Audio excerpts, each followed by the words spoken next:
So all that said, let's get into a giant move monkey session. So the first one I want to cover, and I had to actually use my phone because there's so many moves, is the T.O.R.M move. And it's called T.O.R.M, T-O-R-M, which stands for the odd rotary move. This is a interesting move which could be used with card under glass, and it has a main use in card boxes themselves, or small objects to that nature, like a small coin purse or something of that nature, where you can hide a card underneath while moving it to the side. Now, while you could just simply do a palm card and then as you're moving it, drop it and set it on long, if the audience is not heavily misdirecting your routines, they can see you doing a split 1 second drop and then set it on top. And so I wanted to be able to cover that, so when I did move things and people were paying attention, I can choose when to unload it, and so I can watch spectators and then do the drop and load. It adds a little bit more feature. Some people were trashing it, but I think it has a use. So let me first demonstrate it once or twice. It will look like this. You would have the card box right here. So let's say right here. Let's go into it. Okay. So we could use using the cards, but we'll set the card box aside. And as you're setting it aside, or just directing your eyes towards the spectator, you've loaded that card underneath. Again, let's say, and let's do it in the context of a card trick. They got that card, okay? And we'll just cut the cards. And we'll give it a quick shuffle, so you know that I'm fair, and the spectator goes yes. And you remember your card, right? You wouldn't forget it, because I usually show it twice, and they go, yes, yes, Danny, I get it. Okay. And we won't even need this card box, we'll actually set it aside. Now, do you see your card anywhere in here yet? No, they're face down. Do you see them yet? I mean, you could spread around, check for them, but you know, rather than waste your time, why don't you check into the card box? And they go, what? Huh? And then they see one card on the box, and then boom, you got it. And actually doing the move in slow motion before we actually cover it, I can put it down, move it wherever, if spectators look at me, and I can ask a question, I can misdirect, I don't have to directly drop the card or be on the edge, and then I can just, you know, do the move whenever it pops on out. Cool. So let's go into the move itself. The move itself, you could have many uses for it. Though I should mention one note, if you want the card face down, you have to have the pack face up. The card has to be right here. If you want it face up, you palm the card off the top, and they will come out on top. Confusing? I'll show you in a brief second, and it'll make sense. So I pop the top card and do the move. It'll end up face up. If you do it from the face up, it can go face down. Now, this all seems detrimental to the routine, but it's easy to cover. So all you have to do is get a break, and then as your hand comes up, you could already be presetting to shade the card so you don't see it, and then palm it off as you know, re-grip the pack, and you're all set. And I shouldn't have to cover palming. There's many things on palming. Illusions Raise the DVD, download, which covers it with Jeremy Griffith. My personal preference, though, is Expert Card Technique by Gene Hugard and Fred Browie. That's where I first learned to actually palm and actually do it to my own standard. Was really, really good. Just be able to get it and go for it. Yes, there may be a movie thing to it, and I may have choreographed it, but I can easily misdirect, so I don't have to worry about getting that palm. Not too much anyways. So I got the card palmed, and I'm going to do it from the face, and then you can have the card box center, or you can have it at the side, whatever. You can reposition it more towards you, wherever, and you have the card palmed right here, and then you're gripping the pack, which is natural action. And from here, once you grab it, you can let the fingers go like this. They relax the card from where it was being held at the back by the palm right here. You let it relax, and it falls straight. And now it's just being gripped by the heel of your hand right along here. So from the palm right here, pick up the cards box, and then you let go of the edge where it was being held by right here. And then from here, the thumb goes in. When you're ready. It's only when you're ready. Otherwise, you just keep it in a palm position and you're just holding onto the card box. But when you're ready, you let it fall. You grip it right here. It looks like this position. And then from here, when you're ready, you just put the thumb underneath and put it in the center of the card, and then you just rotate the box. And you're all set. Let me do it with a different card. I've been bending this one too much. Let's say Jack of Hearts. Okay.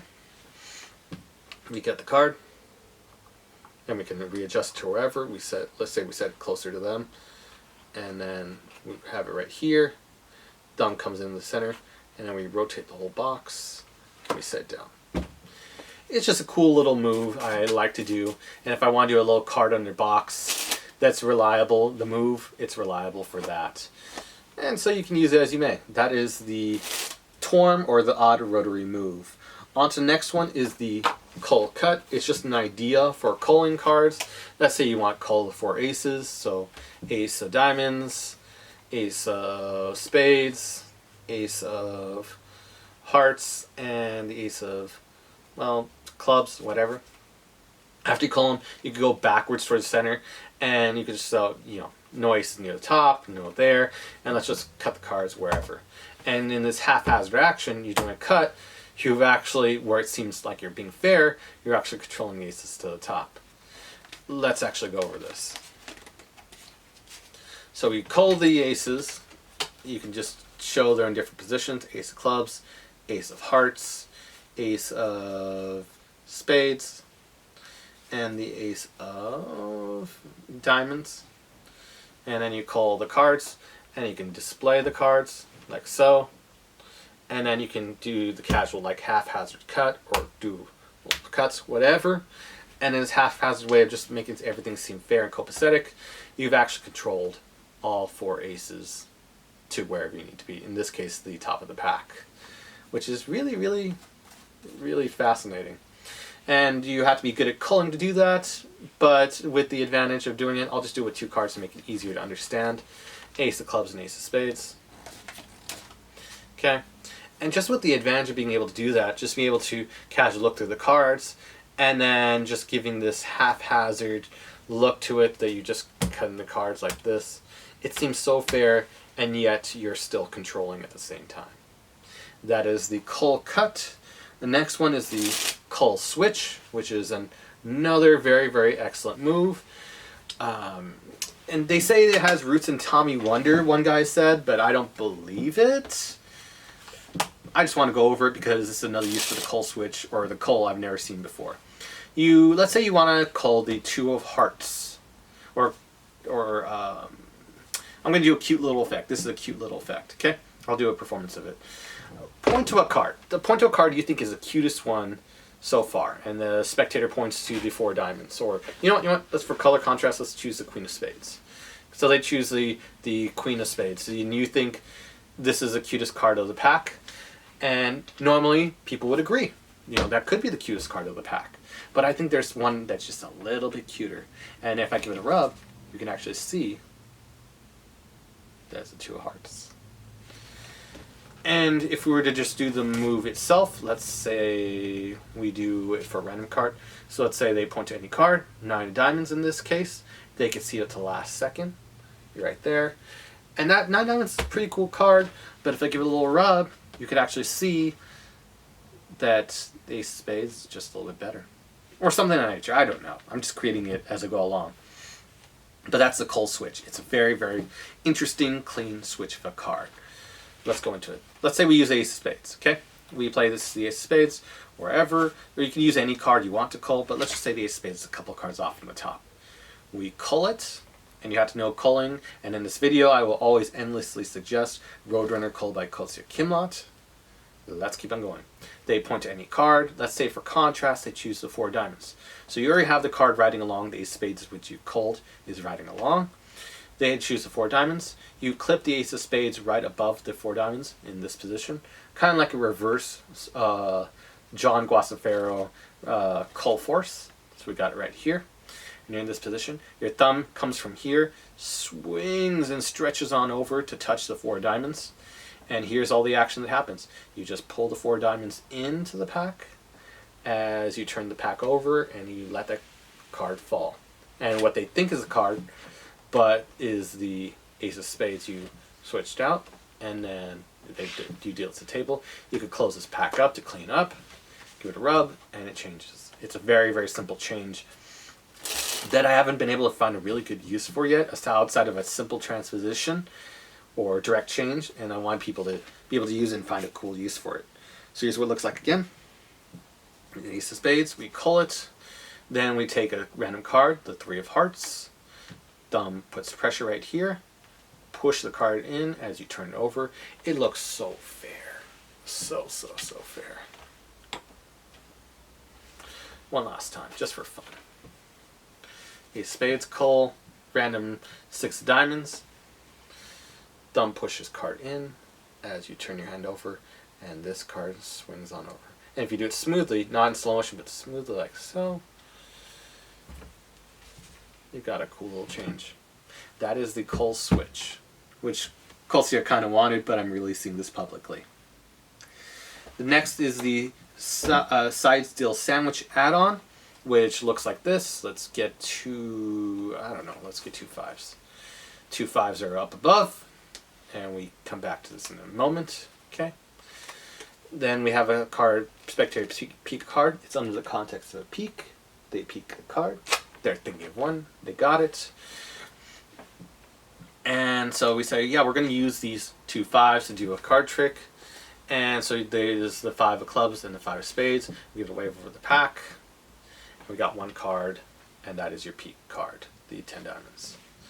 This is a Sidesteal Sandwich add-on move. I've never seen it published before, and I just wanted to get it out to the public. Di Vernon had something kind of similar to it, so I'll credit Di Vernon directly for this.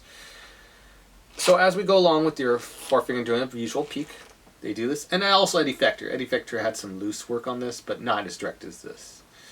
We peek, they peek a card, whatever it is. You get a pinky break underneath it. We've already shown the top 2 cards above, so we push it on over. And they're leaning about a little bit off, about ½ an inch off, and then the other card's further off, so you can display them. And this is the cover for the Sidesteal. So you grip the pack with all the fingers coalescing, and then your 3rd finger, your ring finger of your dominant left hand is going to do all the rest of the work, or your right hand, just the dominant hand. The ring finger is going to push out that card like a usual Sidesteal, and then the other cards are going to cover like a cover card. So you're pushing off, you try to cover it so it doesn't look like this with the side of the cards, but they're square right here. So the actual position is it's right here. So let me go back. So as we said before, we've got the 2 5s right here. As you square the 5s right here, the 3rd finger comes below and pushes this card out. And then you just take the card along for the ride, along with the 5s. In actual motion, let me put this right here. 5s right here. From the front, it looks like this. Push it on off, and there we go. And if you angle it, it may be better, or if you push it in more. I didn't push it enough, so I might have flashed in that case. So let me actually do it a little bit better. Right there. And then push on off. Now I pushed on off. If you get past this first middle finger phalange, you're really good. So you can't even see it. And then set the pack down. And then you can let all the cards square together, come together in square. So you don't have to worry about this card flashing. Then we strip off the top card. Put it right here. Have it in a V style, so it makes a really good revelation when you wave it over the pack. And then your thumb pushes over the top card. And then you can reveal the card. So in action, it looks like this. Wave, wave, wave, and then reveal a card, and it's their selection, and that's amazing. Wow. That is a Sidesteal Switch add-on. Hope you enjoy it. Another one I wanted to cover is, oh, you guys are going to laugh at this one, is the Mexican top change.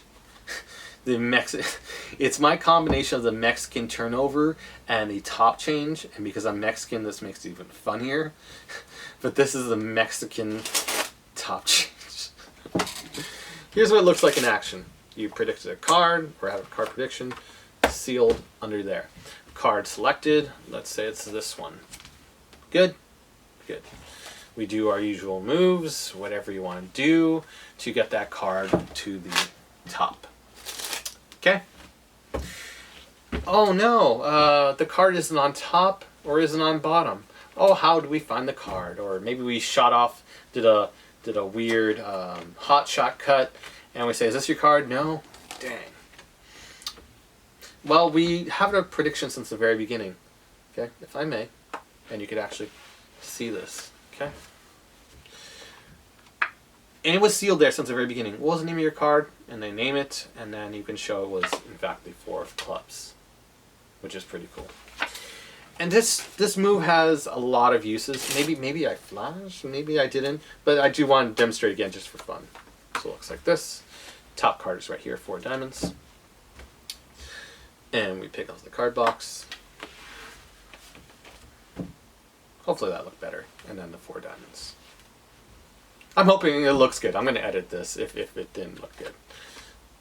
One last time. Here's what it looks like in action. There we go. Whoop. Here's what it looks like in action. And then you can reveal what's that card. So this Mexican top change has a lot of uses, getting you out of a pinch and out different uses to that nature and context. So let's get into it. We have a card, place down, whatever the reason, it's there. We can do a card selection, and let's say the card is Jack Clubs. We control to the top, we already know it's there. You could do a double lift, show it's not there, it's not there. Maybe you do a revelation to show the wrong card. Whatever you want to do. Eventually you get down to the fact that there's one card right here. Lift it off. Maybe you're doing it everywhere and nowhere, and this can be very beneficial. Who knows? So we push off the top card, and this is the selection, Jack Clubs. And in many cases, it's hard to pick up cards right off the table. Now, there is an excuse of this map because it's made so you can dig deep and pick up the cards easily. But assume on a normal table surface it's extremely hard to pick up cards. It's not uncommon that people would actually grab their top cards and scoop it up to pick up the cards because it has a thinner surface to pick it up. Or people don't have nails. So, in this case, it's very logical that we would come up and scoop up the card using the selection to pick it up. And as you scoop it on up in action, what you're doing is you're pulling back that card in that same moment. Like a second deal and like a top change, you're pulling it back and you're taking, using the cover of this card and turning like so, to be able to take that second card you switched out and then turn the deck over. Looks like that. I haven't looked at the camera yet, so I can't tell if it looks good or bad, but from my normal performances, it's been a very useful out, and no one's caught on to it in the main uses I've had for it. It's just a useful way to get out of a situation if you want to. And that is the Mexican top change. Thank you. Now on to the next one. What is the next one?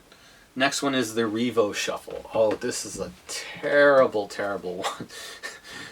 I think you'll enjoy it because it's such a laughable thing.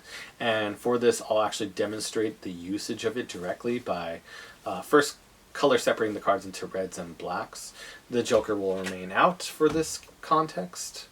And we're going to separate the cards into all reds and all blacks. Okay. Okay. We got those.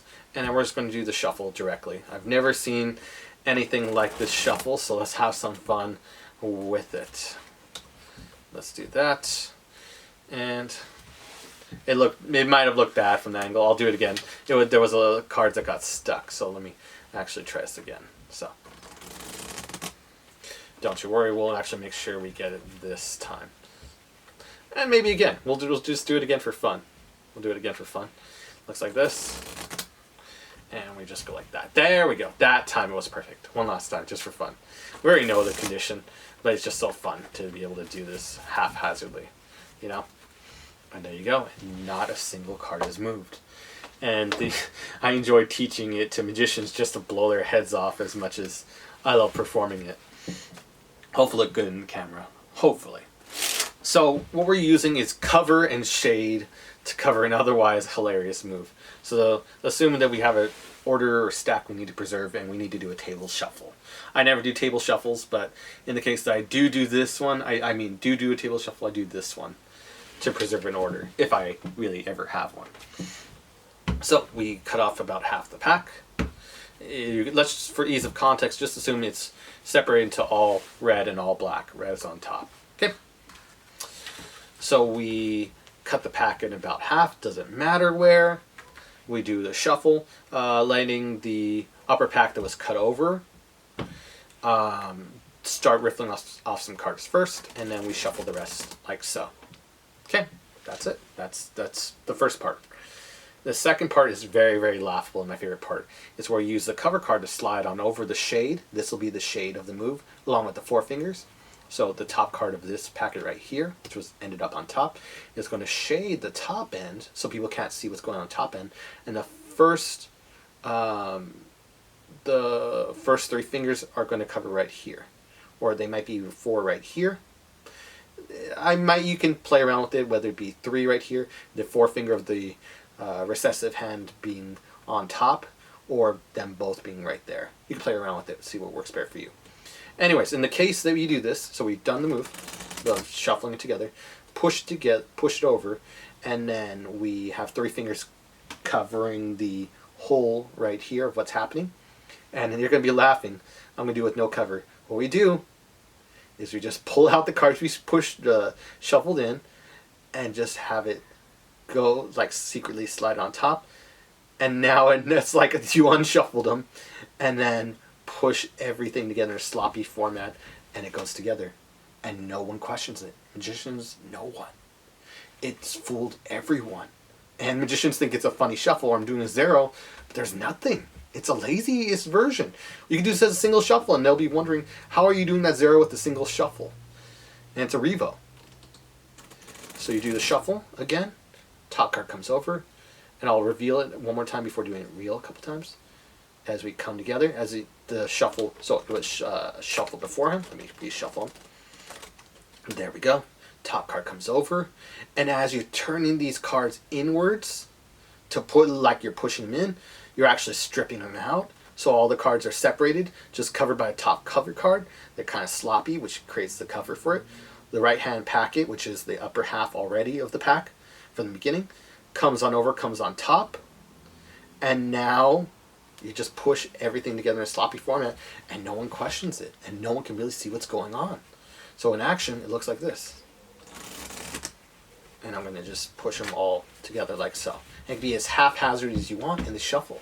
That was a little bit bad, so I'll actually try it again.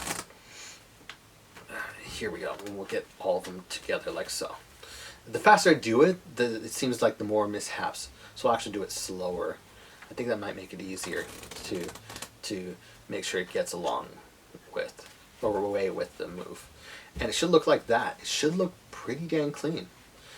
Again, professional magicians, it just flies by them. They think I need to do a second shuffle for the zero, and then it just happens.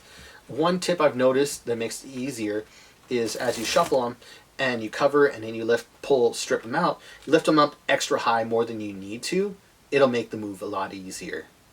So lift it on up, now it's cleared, and now I just push everything all together. And that is the REVO shuffle. It's a great move I really, really like. When I have to sit down and do table work, I'm always standing, doing something amazing. But when I'm sitting and I'm forced to do a false shuffle for a friend, confederate, whatever, REVO shuffles at my side. And now it's at yours. Next move. The press change. I wasn't going to cover this. I kind of hinted in earlier videos, but now I'll cover it. Let's first shuffle this pack on out. Here's another shuffle. And one more, just for fun. Okay, so what it looks like is this. We have a top card. We show it, 9 of spades. That's not your selection. But if we give it a little press, we can see it turns into the 6 of hearts. And it's full of a lot of magicians. It's full of spectators. It fools everyone. It's weird. It doesn't make logical sense. And it's meant to be done as a single card to single card change. So let's go into it. We got the top card. We turn over. It's not their card. You get a break underneath 2 cards. So one random card, and then, or the real selection, and then the random card. Okay. We lift the double off and onto the edge like we're doing a double lift. Okay, it's basically kind of like a reverse double lift. We do it like this, and we have it like this. So we first show it. This was not your card. We can show the face down back. Otherwise, they're going to think it's a double backer. Fair assumption. So I always say, this wasn't your card. Are you sure this wasn't your card? And you do it haphazardly, so they see it's very fair that it wasn't. You've got a break underneath 2 cards. You lift them off and say, interesting, and you show the card one last time. And then you come over, and as you come over to the card, you let the cards naturally coalesce like a double lift, like it's turning face down. But then you give it a press, like you're pressing the card, and then you use your palm to push the card over a bit. Your thumb eventually grabs onto it, and then you imagine like you're pressing the card off, and then the card changes because of the fact, essentially, it was like this without cover. That's what it looks like. It's been a hard one for people to understand because of the weird mechanics of it. But you just lift off the double, let it slide to here, and let it come, let it fold naturally. The hand covers the new card that would be in its place. Because technically, if you're supposed to turn it face up to face down, it's supposed to be a face down card. But with a double behind it, it gets people because of the discrepancy. They're confused. First, why it's not face down, and then secondly, how you pressed it and how another card appears, and it changes. And then that's their card, and then you can do that, and then you're done. Turn the pack face up so you don't have a way to go back to this one, and you're all clean. So let's go over it again, just because it's weird. Show the card, press it down like a double lift. Hand comes over to shade it. As you thumb pushes off, it's like pressing it. And then show the card is now their 9 of spades, their selection. That is the press change. I couldn't come up with a better idea for it because I just think it's like if you really do it, it looks like a pressing down on the card. It looks really weird, but yet amazing. And I use it for occasionally for a change if I need a color change. It serves me well. It's pretty amazing. That is the press change. I hope you enjoyed that one. And now the final one we're going to cover is my ideas on the twirl change.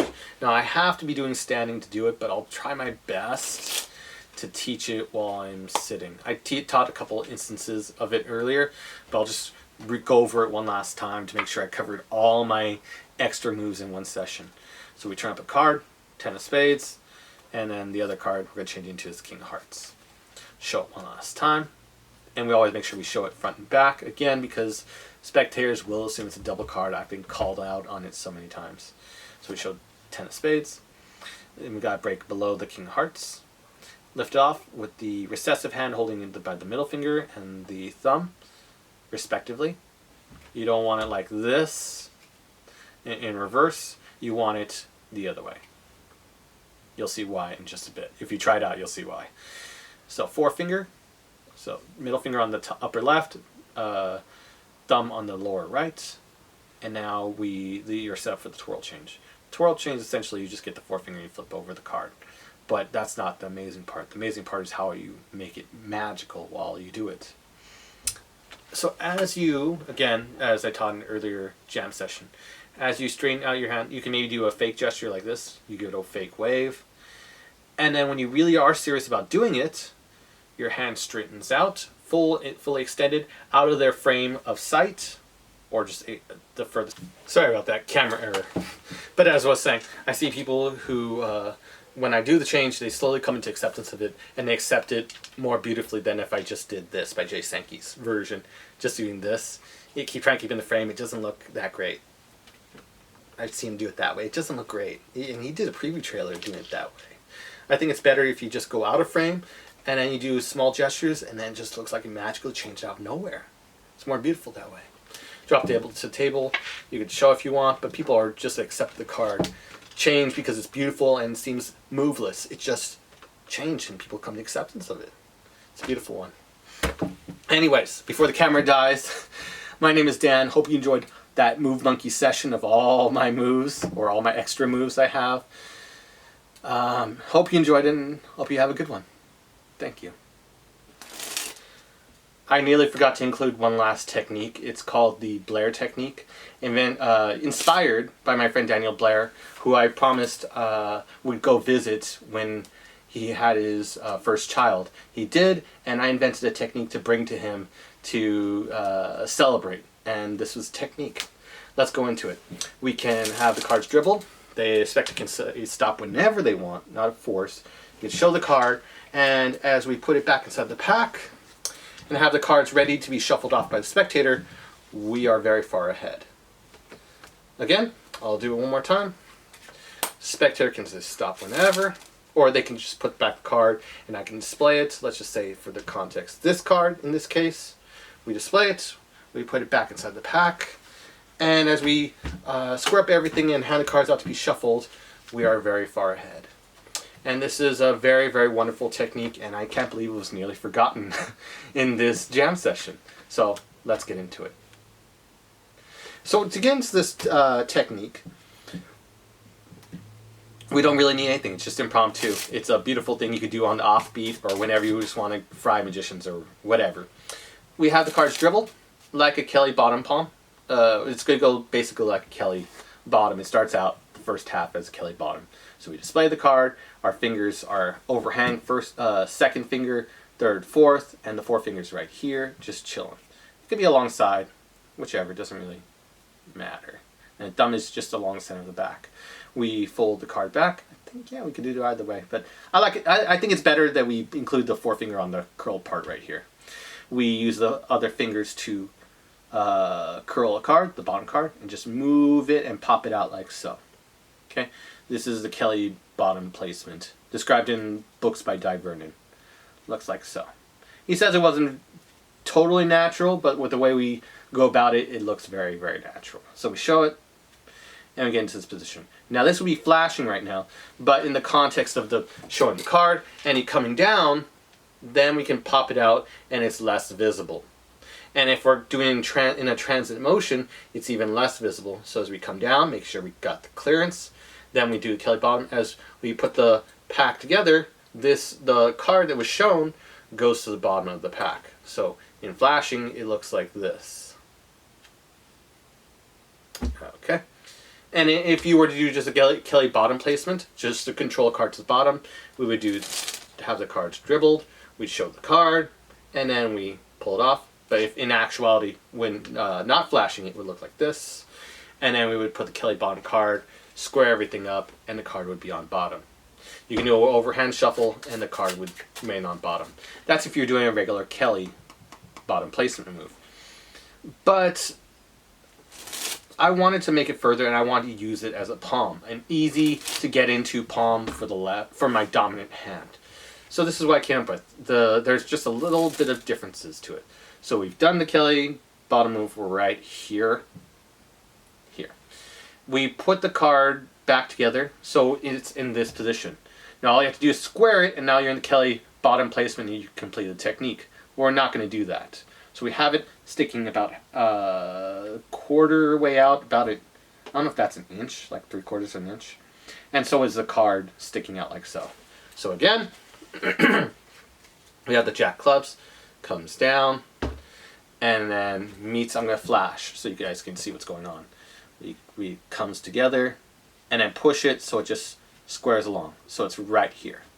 Looks really bad from underneath, from the top. It just looks like you're ready to square the pack. Now here's what we do in this action, or this brief time. The pack that would normally come down to square it is going to put the card that's separated out from the pack right here. It's going to place it directly into the hand. We're going to place it directly into the palm of the hand, and then the pack comes up a bit. The two packets come up a bit, allowing the thumb to readjust and the lower hand to readjust. The thumb applying the right pressure in the center of the hand, so your pinky and your thumb can get the proper grip. So it goes from here, and then the thumb pushes it into a palm. Okay, now this looks terrible from this angle. I'm just like literally just grabbing this card. It's so blatantly obvious, but it's not. We put the card into our hand, and then we're using this hand, the packet right here, as the cover, the shade needed to be able to complete the technique. Meanwhile, in exposing, the thumb comes down to push the pressure needed to keep this card in a palm, or get into a really, really juicy palm that I really feel good about. You really feel good with this technique because you don't have to do much effort. So once we got the card, put it inside, then we rotate with the dominant hand holding the palm card, okay? This is important. So it comes down, pushes the card in. I'm flashing right now, but in actuality it would be up to here. This is what it should look like. Practice in the mirror. But when you do the actual move, I'm going to use a different card because I bent it too much. Let's just say right here. Two of clubs. We do the move, and now we got it right here. We're in this position. We've done the move where we're actually using our thumb, the thumb and the nail, to push down the card into the palm as we're rotating this hand. This dominant hand is rotating. And we're not flashing here, we're flashing here, but I'm doing this for exposed view. And then from here, we square the pack. And then after you square the pack and hold it still with this hand, you could use the upper hand to square it once or twice. And you can set it on the table. This hand relaxing, this hand coming forward. Bigger action covers the smaller action. All the focus is here. And it just looks like you square the pack up, putting the card somewhere in the center, and you can hand them out to be shuffled. This hand can just be relaxed, down side, whatever. In the case that we're tabled, I can leave the hand here, dirty work. But normally, if I'm standing, I'm just down my side. If you need more cover, you can put your thumb right here. I know it's the correct technique. A lot of people are going to call me out. Jeremy Griffiths is probably going to call me out saying, "You have terrible palm technique." And you know what? I don't really care. Because honestly, if you have enough misdirection, then it doesn't really matter what technique you use. You just want to get away and get to the theme of the plot, right? Some people worry too much about mechanics. If you're not being burnt. But if you are being burnt, then I can imagine the proper palm technique being invaluable. But I never have to worry about it. I got tons of misdirection. I am my own misdirection. Ooh. Ooh. Anyways. A couple times I'm going to review the technique, okay? So you can see it. I'm going to flash, and then I'm not going to flash. I'm going to do it 3 times each. Flashing.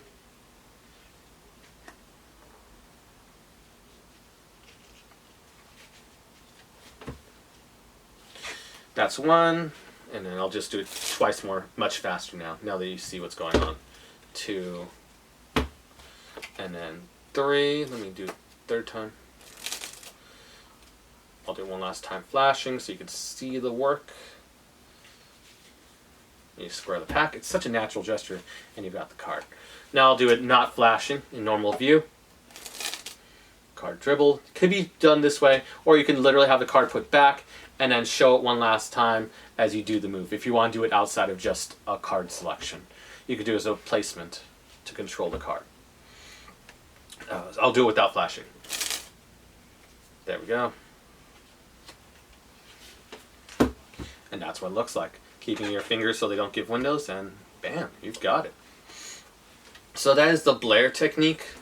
It served a lot of purpose, and if I want to do something very sneaky, if I want to do a poker game or something of that nature, I can just look through the cards, just look like this. And if I want to steal one card off, I can just do that. And then I got a card. You can use in gambling routines, you can use it as just a one-off to play a joke with your friends. I'll give a use for it. You do the Blair technique, control it right there, palm it off. And then you say shuffle the cards, I'll look away. You turn away, get a little dab of spit, put it on your head, slap that card on there, and when you turn around and you say you shuffled, okay, I'll take back the pack. And then when they eventually look up at your forehead, the card is staring them in the face, which is quite hilarious. So those are my ideas on the Blair technique. I know there's probably many more, but I wanted to cover the core of the technique so you can enjoy it. It's really, honestly, one of my favorite techniques I've ever invented. And I just really hope you enjoy it. This is the Blair technique.